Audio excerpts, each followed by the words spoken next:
So my name is Aman Dosanjh. Aman Kaur Dosanjh, actually. I'm born and raised in Surrey. I grew up in Surrey, never been anywhere else, never moved, just been here. I went to elementary school here in Surrey. I went to high school at LA Matheson, and then grade 12, I went to Panorama Ridge. Then I went to Kwantlen University. I didn't know what I wanted to do, so I just did general studies, and then I realized I really liked psychology, so I went into human behavior. I really liked human behavior, sorry. And then I transferred over to UBC and finished my psychology degree over there. And then I was still like, do I do social working? Should I do teaching? Should I be a psychologist or a counselor? And then I just really liked kids, and then teaching is what pulled me. So then I did my B.Ed at UBC.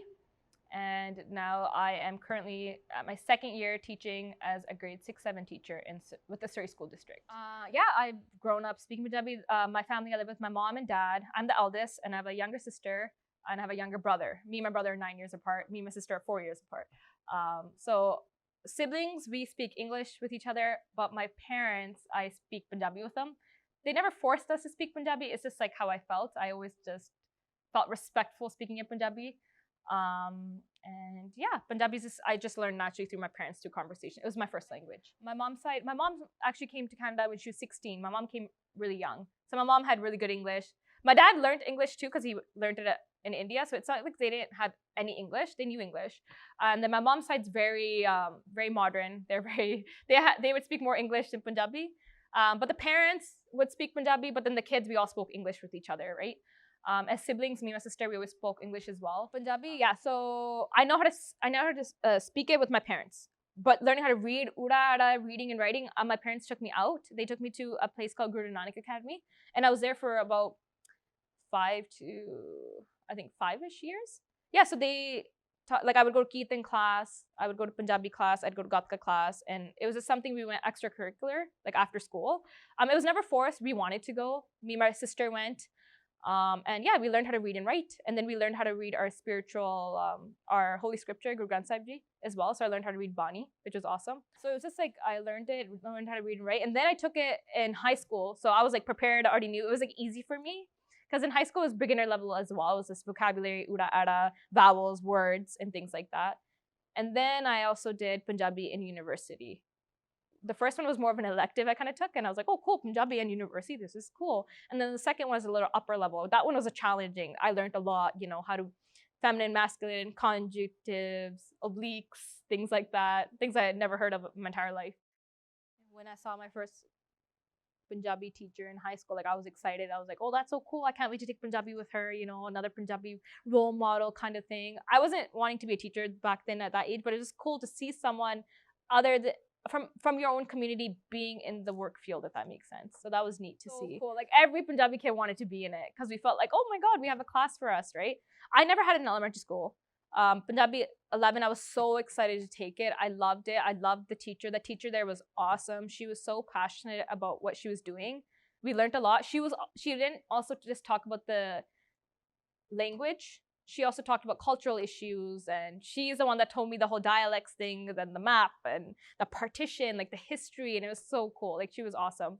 I loved that. It wasn't just like the language, the letters, but more, and I loved that. And then grade 12 was more like, again, just worksheets, and she was great too, but just like worksheets, language, vocabulary, that's it. University was good. That was more in depth about the language, reading and writing too. I always love people. I love talking. I just want to get to know anyone I meet all the time. Also, personal reasons, mental health was an issue in the South Asian community, and I was really passionate towards that. It was like people and mental health, the mental health taboo in our community. So I wanted to go in that route of that. So then I loved human behavior, so I did psychology. I loved every psychology class I had. But then I was like, what do I want to do? My main goal was actually social working. I volunteered at the suicide line. I worked with immigrants and everything like that. But it was too tolling on me. I took everything home. I couldn't learn how to separate it. And then I'm like, okay, I love kids. What should I do now? So then I was like, okay, teaching. Like I think, and I can play that role as a social worker a little bit, and mental health and human behavior and kids with that. So I applied for the program, I got in, and now I'm here and I'm teaching. So my first year I was at this different school. When you're a teacher's first starting off, you kind of get placed places. You don't really get to choose. It's not really like a, it's seniority, low seniority, so they kind of place you places. So I didn't get a phone call till like the first week before the school semester started in September. They gave me a call and they were like, there's a grade 6-7 position here at this school. Would you like to take it? I was like, yes. Oh my gosh, I love it. That's the grade group I wanted. But they're like, oh, but there's one more thing. Do you know how to speak and teach Punjabi? And I said, yes, I do. And then they were like, would you want to take but the thing is, if you teach grade 6-7, you have to teach Punjabi as well. She told me how the program would work. It'd be like you'd teach it twice a week and the kids would rotate. They would just switch. And then she asked me if I had a university level of Punjabi, which I did, 200 level, which I did. I was hesitant because I'm like, I was hesitant and I wasn't at the same time. I was excited. I'm like, oh my God, Punjabi in elementary school. I really want to do this. This is great. Our language. I want to help be a part of growing, being Punjabi and everything. So I had this little idea that I thought I would be just teaching urada, vocabulary, things I learned from the program, like how to teach French, how to teach the basics. I'm like, I can do the same with Punjabi because I know the basics, the colors, numbers, things like that. But actually what happened is once I got the position, I realized I was teaching like sentences and making poems and paragraphs. When I'm up there, like the kids will be like, but I say this and then I say this, because there's like different dialects in Punjabi, right? And it makes it really tough. And then there's so many vocabulary, like vocab that I don't know. And then I'm studying that. I'm like, okay, so go home and ask your parents, star that one, and then we'll go to the next one. But like, as a teacher, you feel like, I'm okay with making mistakes, but it's just like it's not mistakes, but there's so much I don't know. And it's really hard. And the other thing is that the resources I have, I feel like is so outdated. Like, it's just so old and it's not really helping me. And it's not, I don't know, it's hard. Not just Punjabi, even French. Like, it's not a priority. It's more like, it's there. The kids are learning. I mean, I'm not saying it's not a priority. It's there. I just mean priority meaning like the basic subjects that are priorities are usually math, language arts, and science, right? Like arts not looked as a priority, gym's not looked at as priority, a language class is not looked at as priority. So when kids get pulled out from these classes, it's okay that they're missing it. If the kids get taken out of math, like that's not okay, So it's twice a week. One block is a little bit longer than the other. One is like an hour and 10 minutes, and the other one is 50 minutes. So when they come in, I say hello, like all that stuff. We would go every day. We went over a vowel and we learned vocabulary and we learned how to spell it. And at the end of it, I did an overall test of where they should be at, because this stuff was everything they already learned in grade 6. So right now we're still learning vocabulary, and I'm still touching on that because I'm like, I'm not ready. I myself am not ready to teach them sentences and paragraphs, and they are also not ready to be at that point. So we're just still expanding our vocabulary. Since I'm struggling with the language part, and I look back to my grade 11 teacher and how she taught us about cultural things and things happening in our community right now, I also do that. Since I'm not strong with that, I'm strong with, issues and social studies kind of, right? So we talk about stereotypes that we have, issues that are happening right now in Surrey, struggles the kids face at home being a Punjabi student, things that kids struggle with being a Punjabi student at school. So we talk about these cultural issues. I call them discussion blocks. So the longer block, we do half. We learn about we do half language and then we do half discussion. Oh yeah, for sure. Like all these gang issues or like this whole like Punjabi people building those monster houses. Like the kids are like, our neighbors hate us. Like our neighbors do this, or or when we're out in public and they're speaking Punjabi within, like people look at us, and the kids bring up those issues, like, or. There's this one kid that brought up, like, they're like, whenever someone Punjabi does something bad, they always add singer core or something. They brought up those issues. Like, they're really aware of what's happening. So I bring up those issues. We talk about it. We're like, why do you think they're doing this? What's the stigma? They love it so much. In the beginning of the year, I told them to anonymously write things or questions that they had. I'm going to do it again for term 2, which is going to start in January. And it's like I use what they gave to me to base my discussions. Like things like, or the students coming from India, or brown boys get treated differently than girls. Girls have this expectation to do all the housework. Dating, Punjabi kids dating. Talking about when I feel sad or depressed with my parents. Like these kids are so woke. Like they have so many things to talk about. And it's great that I can be that outlet to help them with that. Like Punjabi is not just a language. It should be a bigger understanding, about our past, our history, our right now, our culture, the taboos, the stereotypes we face, the challenges we face, right? It's really challenging. So like being a language teacher is like another thing on your plate. It's like a whole different subject. Like a classroom teacher teaches like all the regular subjects, and then you have to also teach the language class, right? It's a lot. It's not easy. And it's like then I have to mark for the other group of kids as well because I have a different set of kids, right? So it's a bit challenging. And so when like one day I was like, there was a week where I had a virus I was away.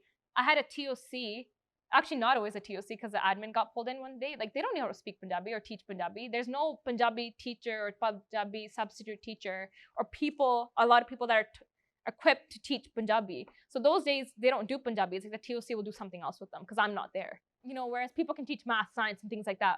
Not everybody can teach Punjabi, right? So the problems is like it's not prioritized, you know, and that's why it kind of gets pushed to the side.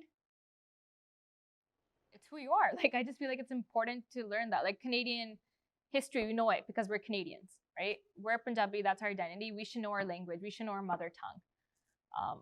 There's like this thing. It's like once you get rid of the language, you can get rid of the people. And my parents have really kind of put that into me. Like, don't forget who you are. Don't forget your language. Like, what are your kids going to speak, right? Like, who's going to teach your kids' kids? So it's like something new. It's really important to just know your identity and be proud of who you are, right? Like, we're Canadians, but we're also Punjabi Canadians. Being proud of your language. Yeah, I even bring it with my kids because not just my Punjabi class, but my kids. Like, I have a Russian student. I have a Chinese student. I have Hindi students, I have a Nepali student. Like, you know, be proud of who you are, know your identity. It's also part of the BC curriculum, cultural context, your identity, be proud of who you are, know your language, you know, things like that. Like I said, I wanted to do it, but I was also really scared of it. But I'm like, okay, if I don't do it, who will do it, right? So I took it on. It's so cool. Like I was really excited for it. Punjabi in elementary school, like that was nothing we ever had growing up. So yeah, it was really cool. It's a good movement because I was in high school. I remember how excited I was in high school. The fact that it's in elementary school, I was like, yeah, gotta do it. I think it's great that they're implying it in the school district. Like that's awesome. Like what if the kids can't go outside for extracurricular? It is provided to them in the public school system, which is awesome. I think the kids see it. They take it. They know there's Punjabi, they take that and they want to learn it. I think it's a positive thing. I don't know if they've thought to the language that point or level of like first the main languages and things like that. No, but yeah, I think there's a positive view on it. Like the kids want to learn it, they want to take it. It's there. They will do anything they want. Even like my class, it was capacity was like 25, and that's what I have, and no more. But there's other kids that wanted to get in, but they couldn't. Because it was like first come, first serve, right? It's like how many teachers can provide. There's only 3. There's only a certain amount that each teacher can have. I just wish I had more resources and more support and collaboration time. Yeah, time. Like I don't have, it's hard. Like every other Saturday is gone with my work. Like I literally have ingrained it in my schedule. Like I work a 6-day week sometimes.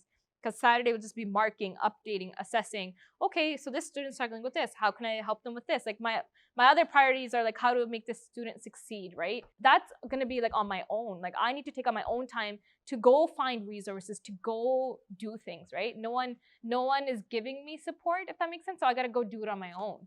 It's like in the beginning when I was teaching like algebra. I'm like, I had to reteach myself a little bit. I remembered it, but I had to reteach. Okay, this is how you do it. This is the rules. Okay, I'm ready to go. But Punjabi is like the same thing.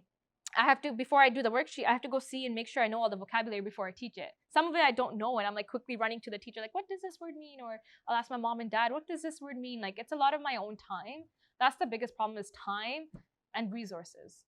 And like, where can I get the support? There's some people I've met, they'll be like, oh, do you know about this? Do you know about this? I'm like, no, okay, thank you. Sure, I'll use it, I think the way the language is going, I think it's going in a great direction. I think it's awesome that's provided in elementary, secondary, and post-secondary. I think it's amazing. I like the program that's starting at my school, the 100 Years program. I'm excited to see how that goes. Collaborate, please. Meet up with people that you see.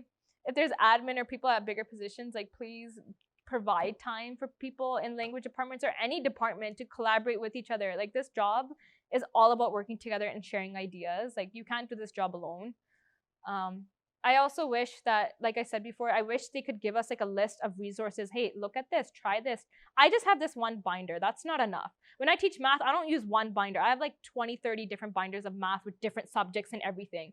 I have one binder with all these different categories. Like, it's not enough, you know? It's so outdated. Like, I'm not teaching what we taught the kids in the 90s, right? Like, it's a different type, like, schooling system's changing. Like, our language is changing, you know? It's different. So no, I feel like yeah. See, that's the thing that where it goes back to the question. Like, do you see it becoming more positive? It's going in the good right direction. Yeah, I see that because the kids like speaking Punjabi. They like it. They're proud to be who they are. It's a nice thing.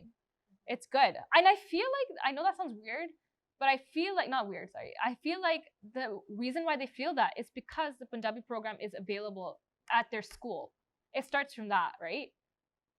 If I had that in my school, I think that would have made me feel comfortable of who I am because it's in the program, it's in the school, it's in the curriculum. Like, being who we are is part of that, you know? It's cool. Yeah. So I don't see that shame that I had growing up with these kids for sure.